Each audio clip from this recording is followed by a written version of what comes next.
সকলোকে সুপ্ৰভাত জনাই আজি নতুন এটা ভিডিঅ'লৈ আপোনালোক সকলোকে স্বাগতম জনাইছো। আজি হৈছে 15 মাৰ্চ। আজি ৰাতিপুৱা খবৰ কেইটা আপোনালোকে ভিডিঅ'টো শেষৰলৈকে চাব বুলি আশা কৰিলো।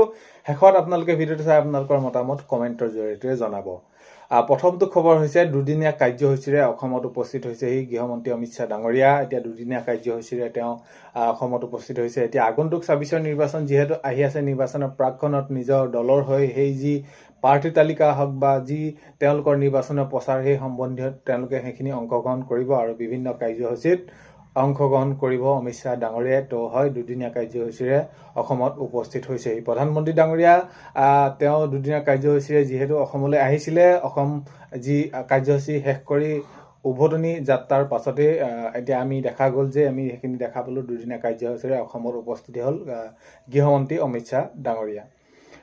নেক্সটটো খবৰ হৈছে নিৰ্বাচন অকলেই খেলিম, অখিল গগৈ ডাঙৰীয়াই মন্তব্য কৰিছে। এতিয়া তেওঁলোকে সেইখিনি তেওঁলোকৰ যি মিত্ৰতা এতিয়া নহ'লগৈ, মিত্ৰতা তেওঁলোকে সেইখিনি আনুষ্ঠানিকভাৱে ভংগ কৰিলে আৰু এতিয়া নিৰ্বাচন অকলেই খেলাৰ কথা কৈছে যে আমি যি একগোট হৈ পিনি মিত্ৰতা কৰি যে এই বিজেপিক পৰাস্ত কৰিম বুলি আমি যি লক্ষ্য বান্ধি লৈছিলোঁ বা যি কৰিছিলোঁ, কিন্তু কংগ্ৰেছে সেই তাত আক্ৰোশ মনোভাৱ লৈ তেওঁলোকে সেইখিনি কোনো ধৰণৰ আমাৰ যিটো আসন বুজাবুজিত কোনো ধৰণৰ তেওঁলোকে সঁহাৰি নজনালে আৰু সেইখিনি ক্ষেত্ৰত আৰু সময় নাই। বহুত দিন আমি ৰ'লোঁ আৰু ত্যাগো কৰিলোঁ, কিন্তু এতিয়া আৰু ৰৈ থাকিলে নহ'ব। আগন্তুক ২৬ৰ নিৰ্বাচনৰ দিন ওচৰ চাপিছেই। চ' সেইবাবে আমি অতি সোনকালে কুচকাৱাজ আমি চলাব লাগিব। তো এতিয়া আমি নিৰ্বাচন অকলেই খেলিম বুলি অখিল গগৈ ডাঙৰীয়াই মন্তব্য কৰিছে।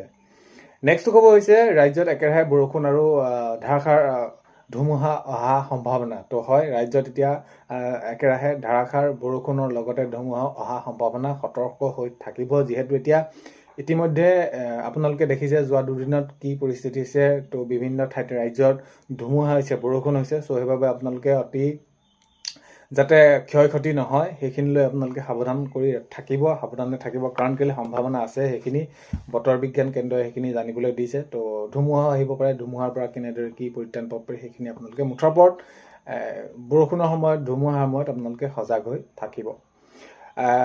নেক্সটটো খবৰ হৈছে আজি বিজেপি প্ৰাৰ্থী তালিকা ঘোষণাৰ সম্ভাৱনা। তো মাননীয় মুখ্যমন্ত্ৰী মহোদয়ে যিহেতু জনাইছিলে, প্ৰাৰ্থী তালিকাৰ প্ৰসংগত উল্লেখ কৰি মাননীয় মুখ্যমন্ত্ৰী মহোদয়ে কৈছিলে যে যোৱা 2 দিনতে তেনেদৰে তেওঁলোকৰ সেইখিনি প্ৰাৰ্থী তালিকা অকল এখনেই সেইখিনি একেবাৰতে সেইখিনি ঘোষণা কৰা হ'ব। আৰু আজি বহুত বেছি সম্ভাৱনা আছে বিজেপি প্ৰাৰ্থী তালিকাৰ ঘোষণা সম্ভাৱনা, যিহেতু গৃহমন্ত্ৰী অমিত শ্বাহ ডাঙৰীয়া অসমত উপস্থিত হৈছে আৰু উপস্থিত হৈ তেওঁলোকৰ নিজৰ দলৰ সেইখিনি বুজ ল'ব আৰু তাৰ বিপৰীতে এই যি প্ৰাৰ্থী তালিকাৰ ক্ষেত্ৰতো এইখিনি আজি ঘোষণা হোৱাৰ সম্ভাৱনা আছে।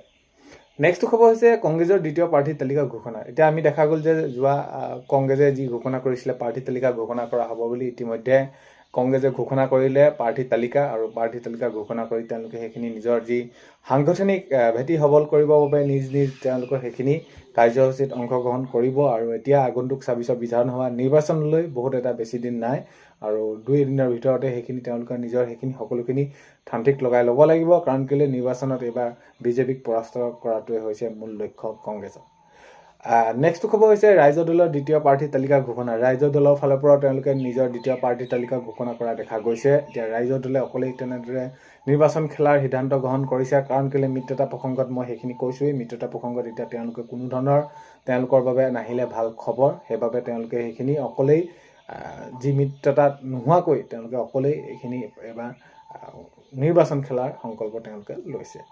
নেক্সটটো খবৰ হৈছে প্ৰধানমন্ত্ৰী আপোনালোকে যিটো কৃষকৰ টকা পায়, PM কিষাণৰ যদি টকা পায়, এতিয়া আপোনালোকৰ যদি একাউণ্টত টকা সোমোৱা নাই তেনেহ'লে অতি সোনকালে আপোনালোকৰ এলিজিবিলিটি ষ্টেটাছটো চেক কৰি লওক যে আপোনালোকৰ লেণ্ড চিডিংটো ঠিক হৈ আছে নাই, আপোনালোকৰ KYCটো ঠিক হৈ আছে নে নাই, আপোনালোকৰ আধাৰ বেংক চিডিং একাউণ্ট ষ্টেটাছটো ঠিক হৈ আছে নাই, অতি সোনকালে আপোনালোকে চেক কৰি লওক। কাৰণ কেলৈ আপোনালোকৰ যদি নিয়মিতভাৱে সোমাই আছিলে, এতিয়া সোমোৱা নাই, কিয় সোমোৱা নাই সেইটো তাত আপোনালোকৰ এটা লক্ষণীয় বিষয় হ'ব। অতি সোনকালে আপোনালোকে যদি কৃষক পঞ্জীয়ন কৰা নাই সেইটো আপোনালোকে কৰি লওক। ইতিমধ্যে 22 নম্বৰ কিস্তি আপোনালোকৰ বাবে মুকলি কৰি দিছে। যদি আপোনালোকৰ এই একাউণ্টত পইচা সোমোৱা নাই তেনেহ'লে আপোনালোকে অতি সোনকালে চেক কৰি লওক।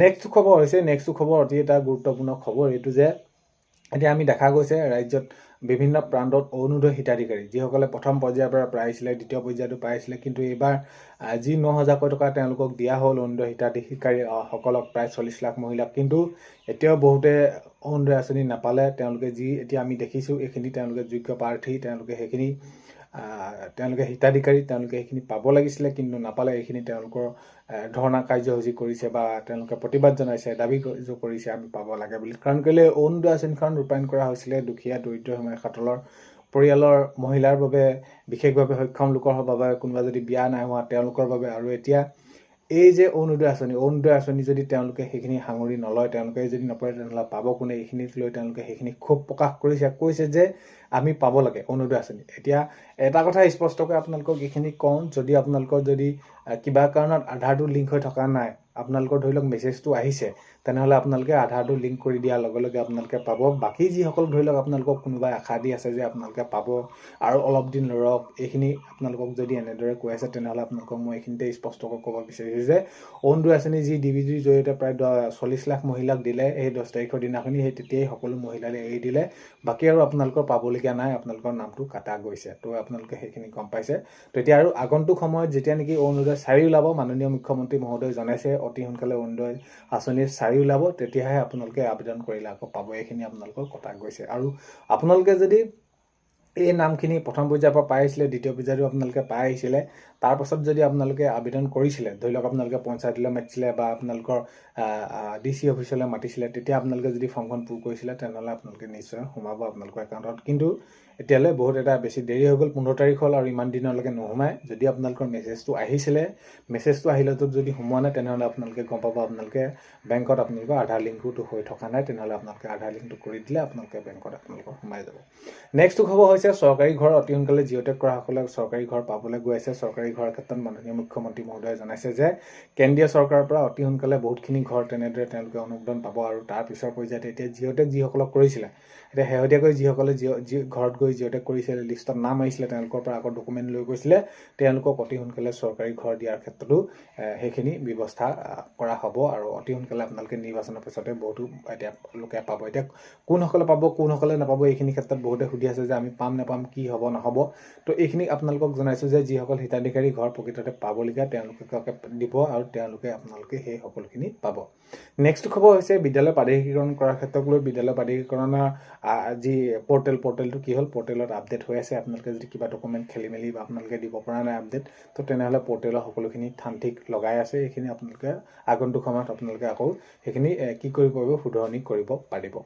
তো আজি 15 মাৰ্চৰ ৰাতিপুৱা খবৰ এইকেইটাই আপোনালোকক জনালোঁ। ভিডিঅ'টো আপোনালোকে শেষলৈকে চাই থকাৰ বাবে বহুতেই বেছি ধন্যবাদ। এইখিনিতে আপোনালোকক এটা অনুৰোধ কৰিম, চেনেলটোলৈ যদি আপোনালোক নতুনকৈ আহিছে, চেনেলটো ছাবস্ক্ৰাইব কৰাৰ লগতে কাষতে থকা বেল আইকনটো প্ৰেছ কৰি অল কৰি থ'ব, যাতে নতুন এটা ভিডিঅ' দিয়াৰ লগে লগে আপোনালোকে আগতীয়াকৈ চাবলৈ পায়।